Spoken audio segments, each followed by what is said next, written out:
Meeting is being live streamed. Got it.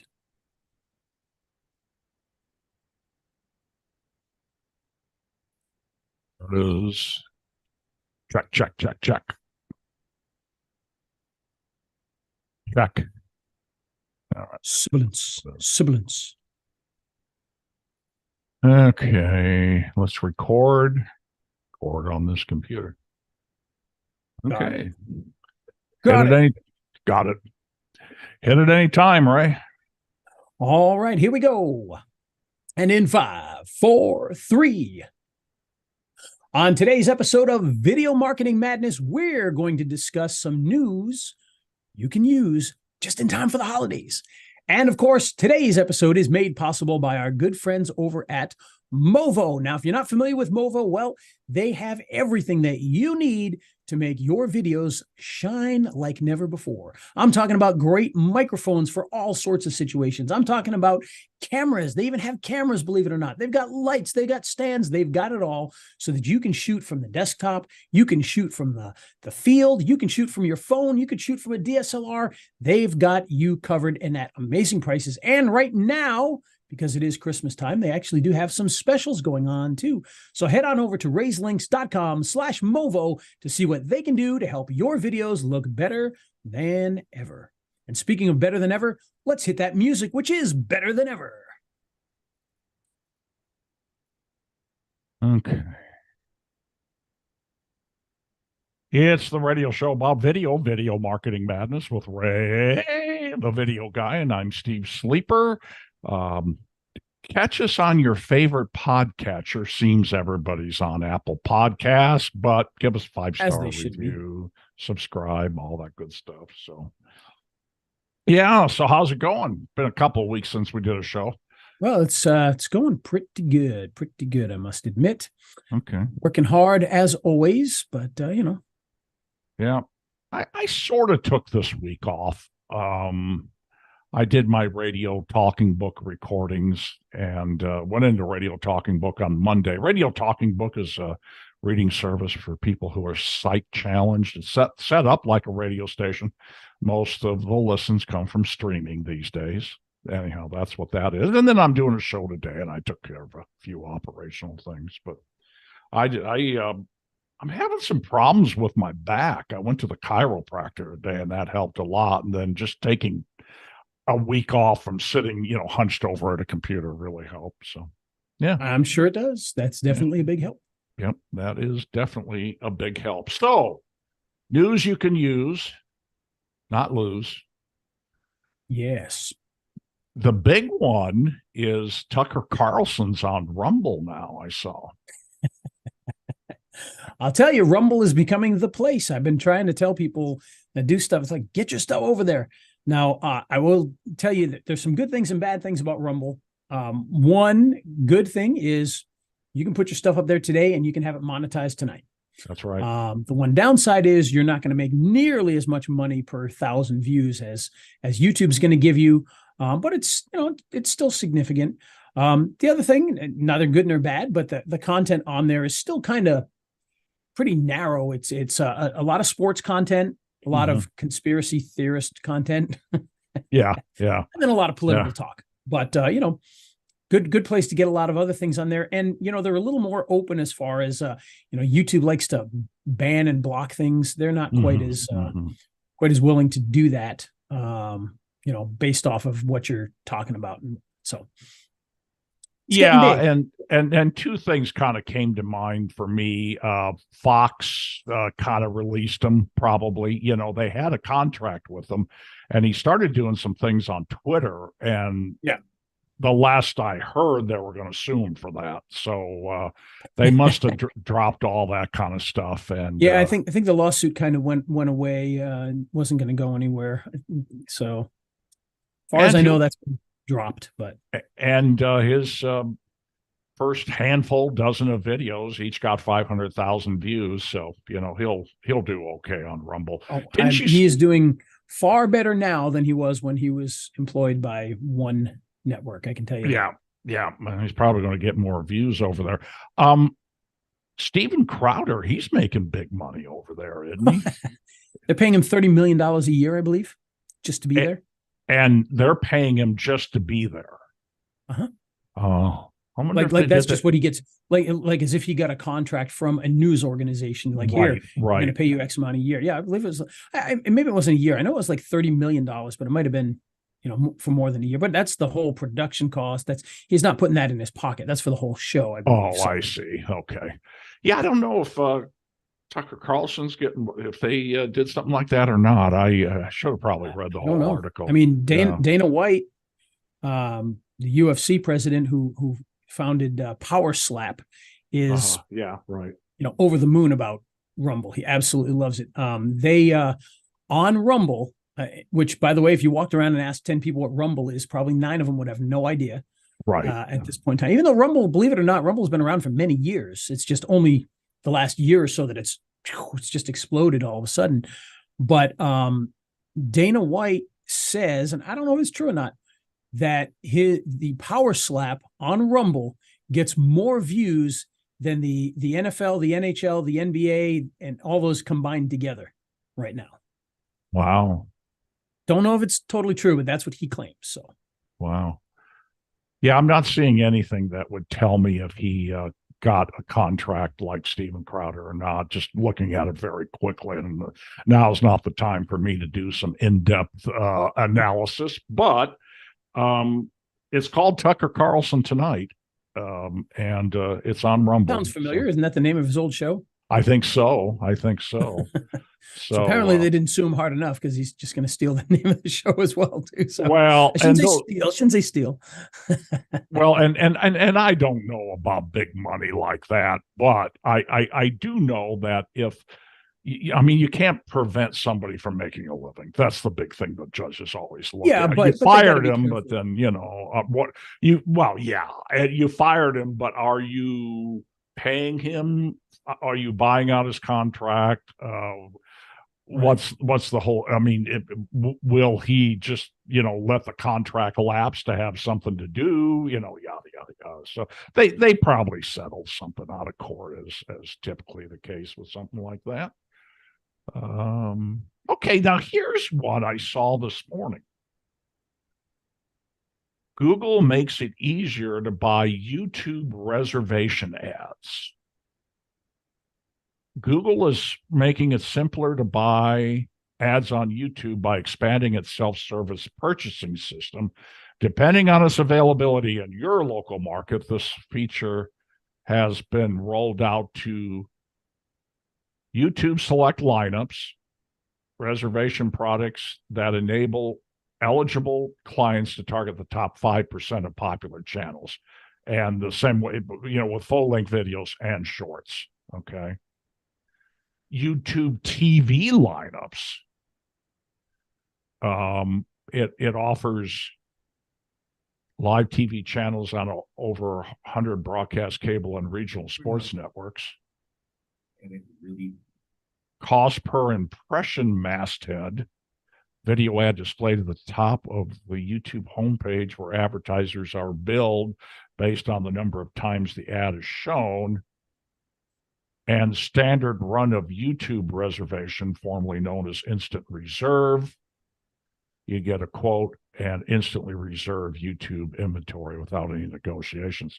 Now, this sounds like maybe something Tommy Powers has, our friend Tommy Powers, but who's buying a gazillion ads, but I don't know that would be available to the average guy. What do you think?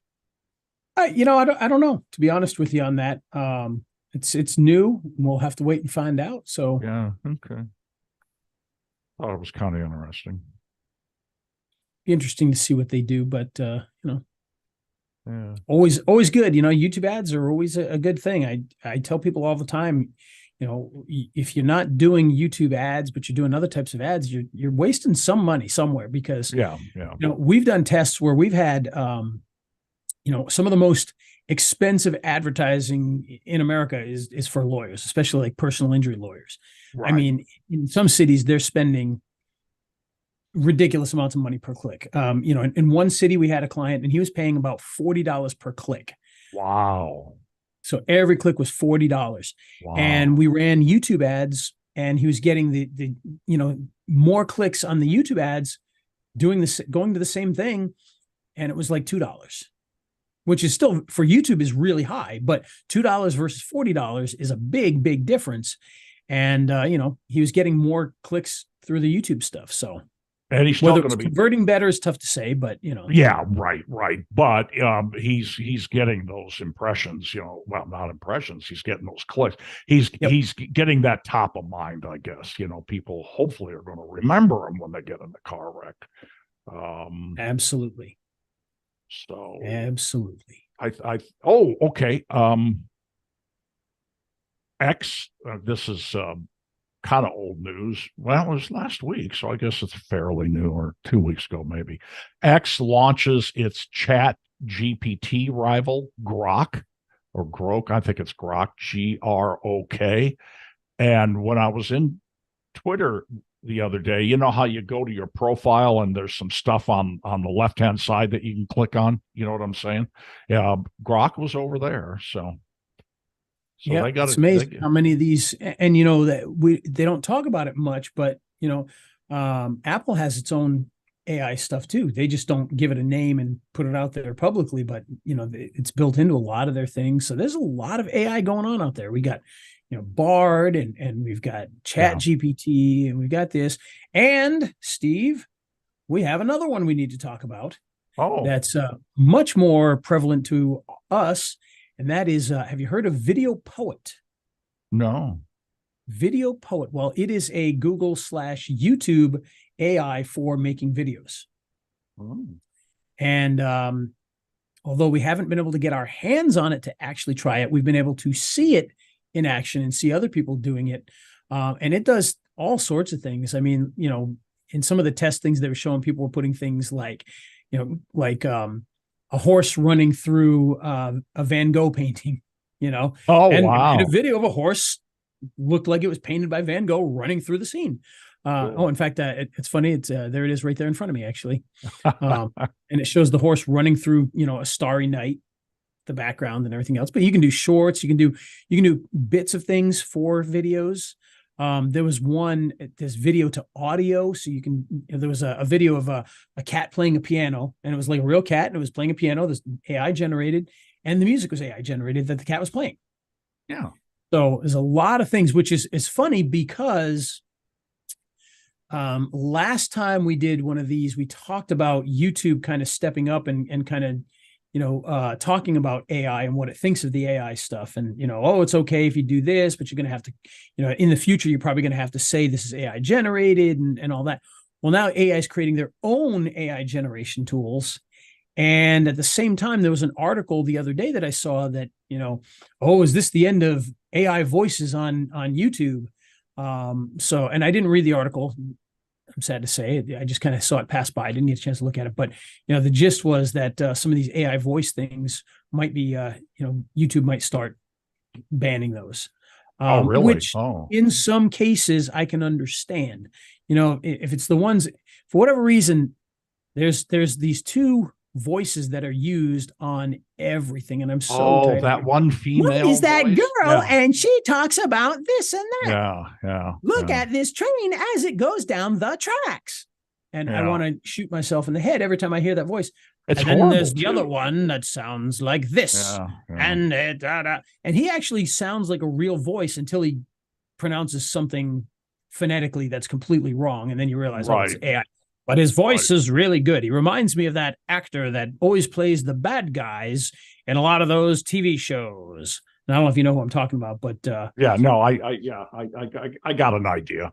It's kind of registering here. So I use AI voices only because I'm lazy. I guess I could use my voice on everything if it comes to that. But I'm using VidVoicer, and those voices are pretty good. They're a lot better, at least, than that one female voice that everybody uses. That started on TikTok. That voice was all over TikTok. Now it's all over everything. It drives me.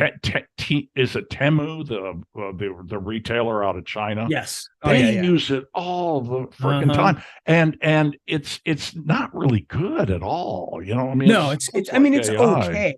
but it's clear. Obviously, it works. Yeah. But Oh, yeah, yeah, yeah, yeah, yeah. I'm just saying it really sounds AI, and a lot of the voices on VidVoicer, I think you'd be hard pressed to tell if it's AI or not. yeah, Um, VidVoicer, Synthesis. I mean, they've got amazing voices now, and I've used them for things.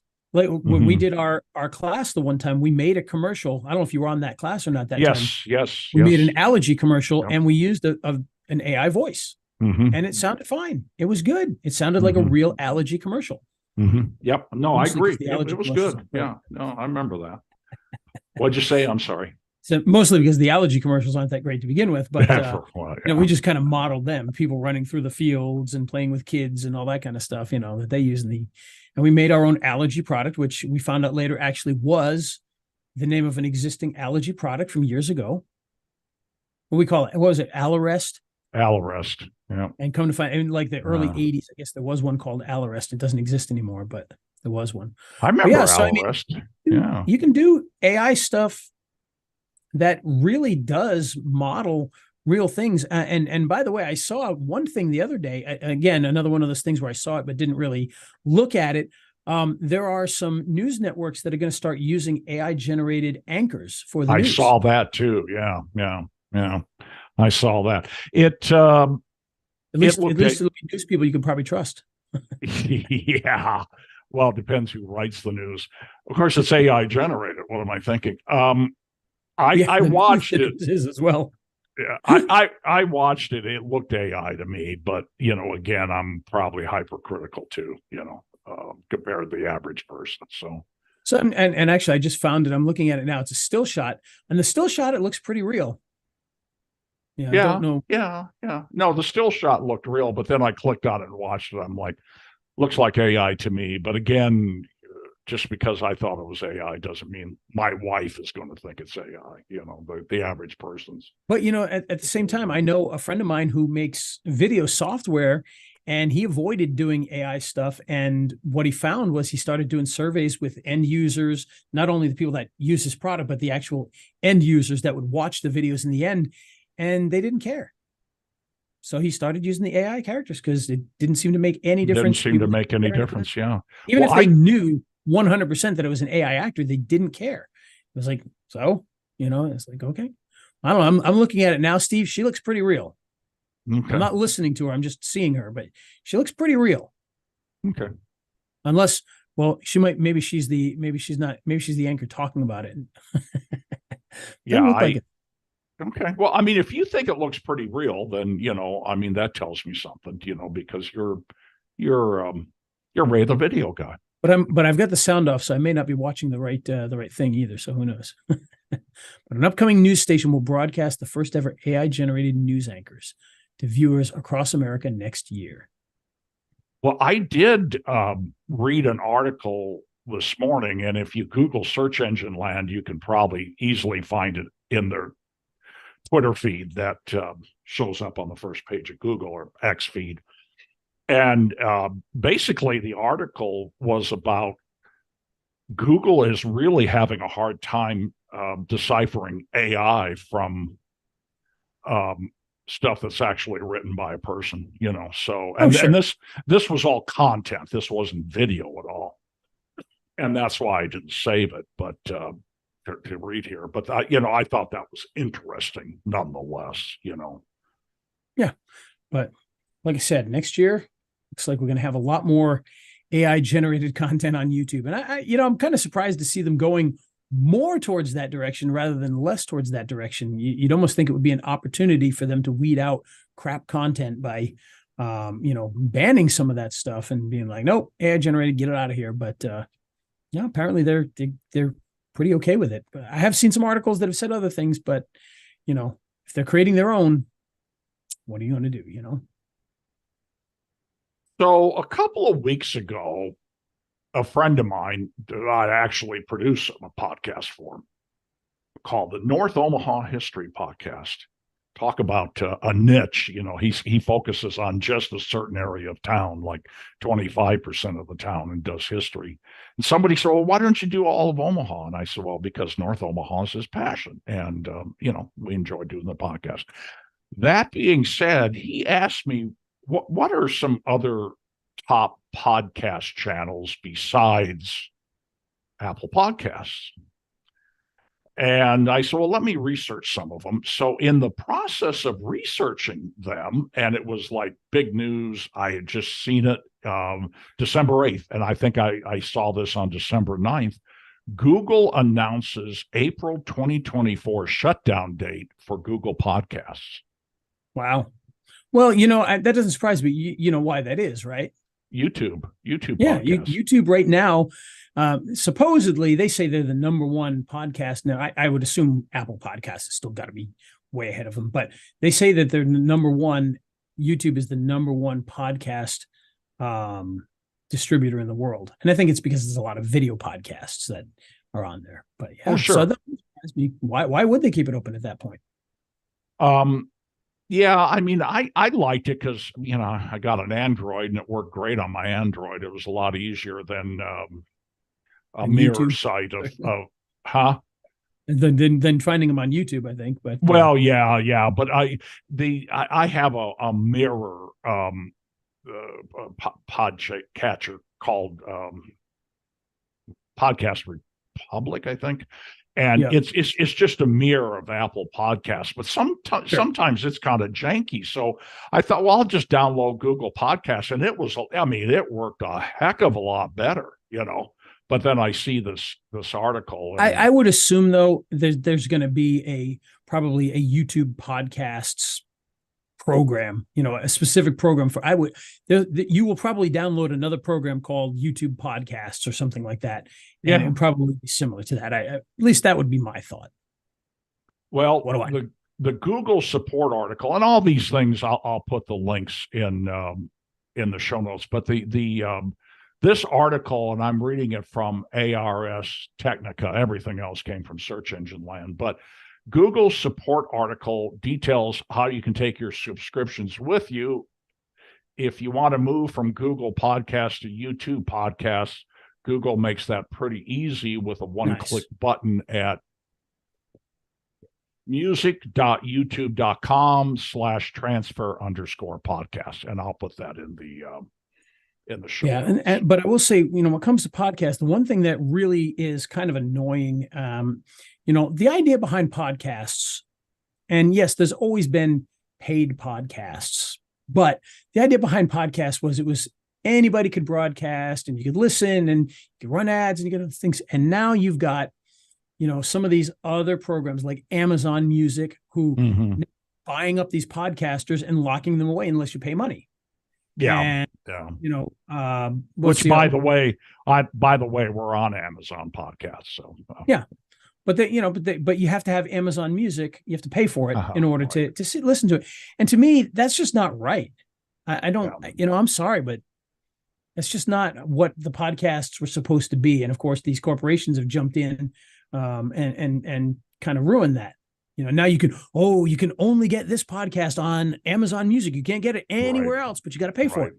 Right. And that's not what podcasts were supposed to be. So, like, you know, I know it sounds anti-capitalist to me to say that. I should be cheering the people that are like, you know, taking advantage of that and making money with it. But it's like, you know, there was already ways to make money with that. Amazon does not need that money. Right. And the podcaster doesn't need Amazon's money in order to do it.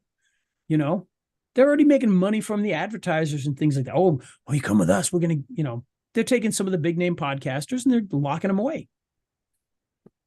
So, well, anyhow, I gave my buddy just the raw stats, and I said, you know, far and away, if you're on your blog, you're going to say here are the best podcatchers. Then Apple Podcasts is at the top of the list, and then the rest of them, I just said pros and cons of each one, and Amazon, I kind of told them what you told me. I just put it on there because it seems to be the thing to do, you know. I mean, I just, you know, but he went with Apple Podcasts and Spotify after I gave him all the data for what it's worth, you know. So there you go. Okay, here's another one. What is this one?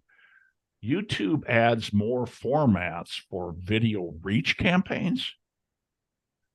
So now included in in-feed and short ads, offering marketers more diverse and effective approach for reaching their target audience. They call them VRCs, can now be scaled to in-feed and shorts, as well as in-stream ads, providing marketers with a more diversified and effective approach to reach their target audience with a single campaign. Yeah, Whatever the means. idea again is, they're trying to make it, and they're doing this same type of idea in regular old Google ads too, where they're just trying to make it easier for people to do one thing to take care of all of it. Yeah, at least that's what it seems. It seems that's what they're really trying to push for, is this simplicity. Just so that, rather than going in and making a campaign for this and a campaign for this and a campaign for this and a campaign for this and a campaign for this, bring all your stuff, set it all up, and it'll go out and do all the different things. Yeah. So, yeah. And then for those of you that don't start your Christmas shopping until Sunday, Christmas Eve, YouTube said, now just because they said this and I'm repeating it, don't hold it against me if it doesn't work, but you can buy like gift cards or gift certificates or something. It's going to be electronic. The YouTube memberships, Yeah. That's neat. You can buy that for somebody if you want. And for the very few people that actually use the memberships, though. Yeah, I know. Buy a card for them. Just Google or search on YouTube for it, or Google it. Buying a YouTube membership as a gift, and it should pop up. So very cool. What I love is all the stuff that Google has rolled out and then taken away, though. So that's why I'm a little. You definitely have to be a little careful with them. Yeah, so that's why I'm saying, Google it if it's still there and it still works, great. If it doesn't, don't blame me. That was like, I got, the one time I got really excited because Facebook had put out a new program. Well, come to find out, they had put it out like 2 years earlier in certain cities and then discontinued it because they didn't like it and they got rid of it. And I was all excited by it and then found out it never, it was already discontinued before it even came to my area. So. Yeah, right. You never know. Discontinued before it came to your area. That's so Google, I mean, it's just crazy. So I don't know if I ever, other than Google Podcast, I don't know that I ever jumped on board any of their products that they took away, except they took away a lot of YouTube stuff, like the clickable, you can put a clickable link on a graphic in a video on desktop. Yeah, man, I'll tell you, I'm still bitter about that. And I forget what else. Oh, you used to be able to do a little bit of editing on your published videos too, and you used to be able to, trim them and stuff like that, and without having to make a whole new video out of it. And then, and I liked that. And then one thing I never used, but some top YouTubers were using it, was they let you edit your videos in YouTube, and they took that away. And so, I follow this one guy that was using it. He probably gets 50,000 views a video, and that's what he was using. And then they took it away, and he didn't release some videos for a couple of weeks because he had to figure out how to use whatever, Adobe Premiere or whatever. He had to do his research on a software. There wasn't a lot of people using it, is the problem. There wasn't. Okay. All right. Okay. Well, it was not a very powerful editing tool. Oh, it wasn't. But they also, if you remember, YouTube also at one point in time, I don't know if you remember this. I can't even remember what it was called. I'm going to call it Producer. But they had that tool where it would help you to produce a local marketing video. And I don't know if you I remember you that. would choose the scenes, and it would even have like a thing on the screen to tell you where to stand, and you'd put you make sure you were standing in the little outline of the person when you did your talk, and it did all that for you. It was really cool. Mm-hmm. And I forgot about that. So quite sad. Now there's another guy that I follow, and he's a travel vlogger, and his and he's Malaysia and Indonesia, Vietnam, and Thailand. He kind of alternates between. He's a Canadian guy, and he kind of alternates. When his visa runs out, he goes to another country. And but his MacBook crashed, and he didn't have the money right away to buy a new one. He had to save up to get another one, and so he was editing his videos on his phone. He got a Bluetooth keyboard, and I think he was using maybe Power Director. And hope not. Yeah, he was using Power Director. Just kidding. Well, and I don't know about it, but if you look at some of those videos, it says Power Director in the lower right corner. But then he said, "Oh, this one's kind of a pain." But then this one only does 720p and da da da da da. But he did a bunch of his videos on his phone. I thought that was kind of cool. Oh yeah, no, you can get, if you've got an iPad, you can have full blown Final Cut Pro. You can have full blown DaVinci. Is DaVinci? No, not one of the other big ones. And you've got Adobe on your iPad as well for Premiere. So there's a few different options where you can edit on an iPad at least. So well, and that's an Apple product for you. I mean, yeah, I'm sure Android has a few as well, but yeah, I don't know. I mean, it's not anything I'm going to look into. I mean, I like my Android phone, but and PC is a lot. Microsoft as an operating system is a lot better than it was with XP. Let's put it that way. I mean, it took them a long time to figure out Mac. I tell you what. And if it hadn't have been for the fact that I was working for direct mail companies at the time, and all the mainframes were didn't have Mac operating systems on them. I forget, it was an IBM, and I forget what the number was for them, but instead of being like refrigerator size, it was like a dorm fridge. This is back in the 90s. And right. But the only way you could get into those things is if you had a PC. So I went from Mac to PC 25, 30 years ago, I guess. Macs kind of sucked back then. Did they? I don't know. No offense, Apple, but your computers really sucked. Before about 2000, they pretty much sucked. Oh, did they really? Oh. In my opinion, I know there's a lot of people that loved them. No, I thought they were garbage. Well, my wife is a graphic artist, and she has been. They were great for Photoshop. Don't get me wrong, they were great for Photoshop, but overall, but I'm a huge Mac guy now, but. Yeah, before Steve Jobs returned and did all that stuff with the iMac and all that, it was not good. Now I remember. Yes, I do. I was on a Mac.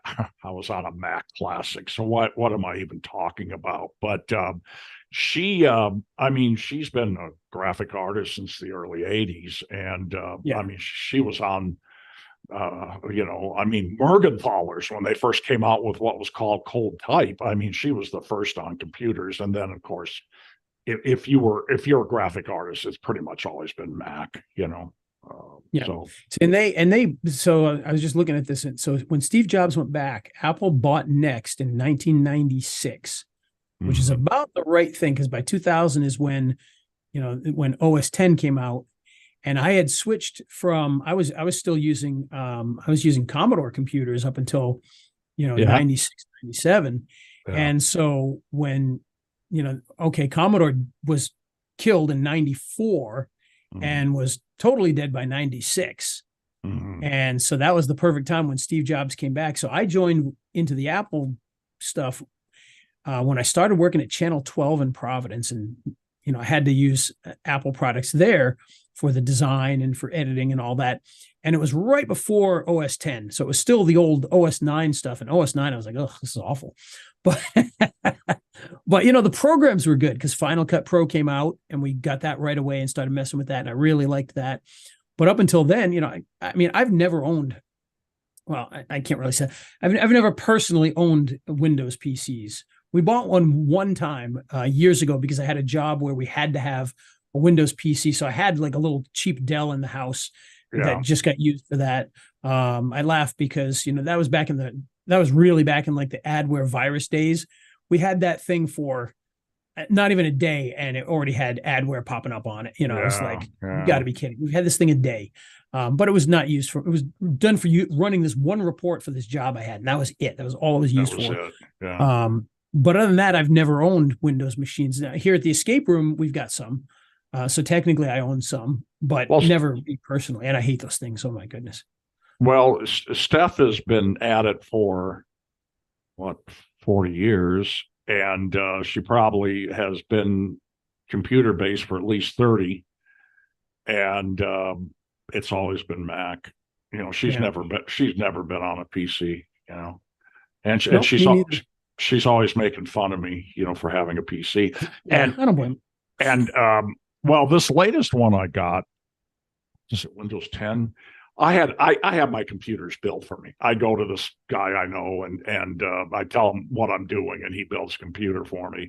This thing works great, but this is the first one that I've never had. It's never been buggy. It's never been goofy. I've never had a problem with it. Yeah, I do have to say they've gotten a lot better with that. That was always the biggest problem with them back in the days was, you know, the bugs and the viruses and the, you know, all that kind of stuff. And that's kind of gone away a little bit.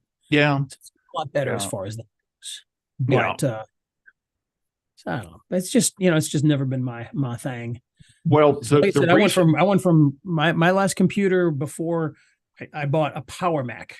I didn't even have an iMac at that. I bought a Power Mac, which was the big giant box Macintosh. It was one of those, you know, candy blue with the, you know, the clear casing and the blue case, you know, it was one of those. It was before the Quicksilvers and all that. And I don't know exactly what year that was, but I went from I had an Amiga 4000 with the video toaster, and then I moved into the Power Mac.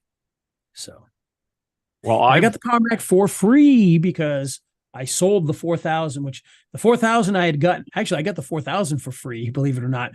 The guy that I worked with, he was retiring one, and he's like, "Do you want this?" Because I did work for him. He's like, "Yeah, I'll take that." And I took that, and it was, you know, as an old pizza box style desktop back in those days. And I bought one of those big giant towers, and I moved everything into the tower. I to this day, I don't know how I did all this stuff myself because I couldn't do this to save my life now, but I moved it into a tower, and I had like all these hard drives in there. I remember I paid, you ready for this, Steve? I paid $1,500 for a 9 gigabyte hard drive. Wow. And now you can get a thumb drive that's got a terabyte, you know. So, yeah, exactly. For $20, $30. Yeah, for $20. Yeah, $1,500 for a Seagate Barracuda, which was a video speed hard drive. That's crazy. You know, so I had that, and I put it all into the thing, and I had these big SCSI cables coming out of it to the hard drives, and you know, it was wild. It was wild. It was a heck of a system. But I ended up getting the iMac, the Power Mac for free because I took the video toaster and I sold that separately, and then I sold the computer separately. And by the time I sold all that, it more than paid for the new Power Mac. Oh, so nice! I was like, all right, there we go, modern system, and I still to this day cry in my sleep that I ever got rid of that computer because I really wish I had it now. Oh, the ghosts of hardware past. I sit and think sometimes, Steve, whatever happened to this computer? Whatever happened to this computer? And I don't know what I did with them or where they went, except for back at the very end of Commodore, when it was just, you know, dying. The last gasp of them is they put out but this is before the PlayStation existed and stuff. They put out a gaming system, a CD-based gaming system. Yes.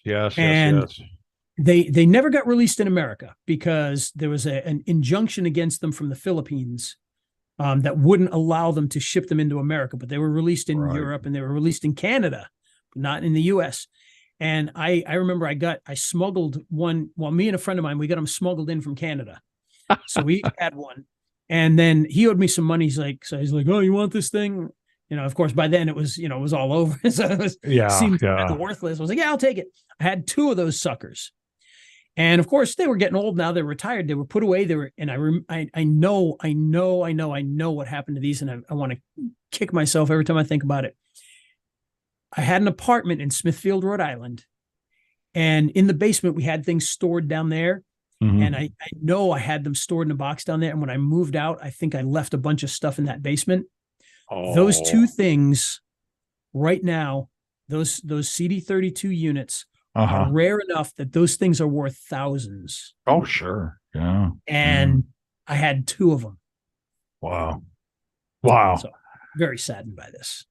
Well, my Windows PCs, when they were at the end of their life, normally because there was a new operating system coming out and Microsoft wasn't going to support it anymore, and I was cheap and didn't want to buy it, or I just couldn't get stuff to run anymore. They were not worth keeping. They went to the recycling. No, there is nothing. There never has been anything collectible about the Windows PC market. They've been boring beige boxes replaced by basically the exact same thing with a faster processor. So there's no nostalgia. You know, I mean, maybe the PC Junior or something like that would have some bit of nostalgia, but you want nostalgia, you got to get like, you know, a Commodore 64 or an Amiga 500 or one of those PowerPC Macs from the day or whatever. Those things, or an original iMac, those things can be a lot more collectible. The Mac Cube, if you remember the old Mac Cube, that's pretty collectible at this point. But yeah, you know, a Gateway 2000 PC with a 40 gig hard drive is just, you know, there's no nostalgia. Nobody wants that. Yeah. Okay, my friend. Well, realistically, it ain't any different than what you got now, just more powerful. It's exactly, you know, it's the same operating system, just newer version. It's the patches on top of, you know, fixes on top of whatever else. And this Windows 10 computer I have, as my buddy said, it's a beast, and it is a beast. It's not janky at all. First time I've had a PC most of them don't seem janky to be anymore. They don't seem to be. My son's a big PC user and everything, and same thing. Like, he doesn't really have issues. Like, I used to be able to make fun of him for so many things. Now I can't because they run. I still know where everything is in Windows. I can, you know, like 90% of the problems I could diagnose and fix only because they were so janky, you know, and I didn't want to be calling in, paying money, you know. At one time it was just, you know, a $50, you know, minimum charge. I didn't want to keep paying that. So I learned it very well, you know. Well, people call me about that stuff all the time, about computers and Windows computers. Even they call me like, I don't even know how to turn the dang thing on. And then they'll call me about Mac stuff, and I'll be like, I have no idea. I'm like, I just use them. I'm not a technician. Well, anymore, I'm not either. I worked for a small company for a number of years, did pretty well there financially, but they were so small they didn't have an IT guy, you know, and so I just said, oh, here, I'll take care of it for you, you know, and I'd log on and take care of it for them. Well, the only problem with that, then they kind of designated me as the IT guy. No, I'm not. No, I'm not. But then if I refused anybody, then I was being rude, and they kept saying, well, we'll get somebody, and they never got them. So I've quit volunteering the information that I just gave you, you know. So, okay, well, I think, all right. I think we fixed all the world's problems. New YouTube stuff and old computers all in one. There you go. And by the way, if anybody listening has a Commodore 64 sitting around, let me know. I need one. He needs one. Who helped me? I wanted one for my 80s. I've got an escape room right behind this wall. There's an 80s escape room, and I couldn't get a Commodore 64 for it. Wow. Sad. Okay, who helped make this show possible? Well, it wasn't Commodore, unfortunately, which, by the way, Steve, you know, speaking of that, now Apple survived all those computer things. Windows obviously survived all those computer things. Commodore did not. And did you know, and this is something I bring up all the time, there was I believe it was the 30th anniversary of Commodore's death, just a little while ago, of them first declaring their death. And they had the patent for the 2-button mouse. That's right. They had the #1 selling home computer of all time, Commodore 64. They had the second best selling home computer of all time in the Amiga 500. They owned the processors that were in the Commodore 64, the Nintendo, the Sega, you name it, about 800 other super high selling products. They created the processors for those, and they are out of business today. So do not think that you are above, or that any business is above getting into trouble and going out of business overnight. Kind of scary. Yeah. But not going out of business is our good friends over at Movo, who want to provide you with everything that you need for shooting great videos. That includes things like lights that you can put on your camera. That includes things like microphones that you could use on your desktop with USB, or maybe you want a wireless mic for your smartphone or your DSLR, or maybe you need a stand, or maybe you need a mini tripod. They've got it all, and you can check it out right now with their special Christmas discounts by heading on over to raiselinks.com/Movo. Movo. Now. All right, Steve, let's hit the music. Here it is. Okay, so if you're watching us on YouTube,